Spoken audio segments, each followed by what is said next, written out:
এটা ধরো দিয়ে দিয়ে অটোমেটিক জামাকে ধরি দাঁড়াও দাঁড়াও কিছু ধরো তাহলে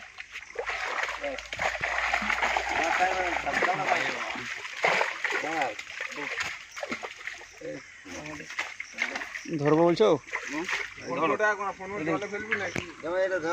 এটা ধরো এই দিকে ধরো নিচে নামো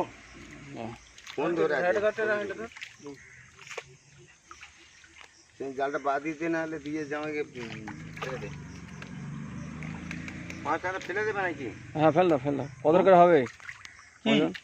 ফেলে দাও ওজন হ্যাঁ ওজন হ্যাঁ 1 কিলোর উপরে আছে। ফেলো। 1.5 কিলো মাছ আছে।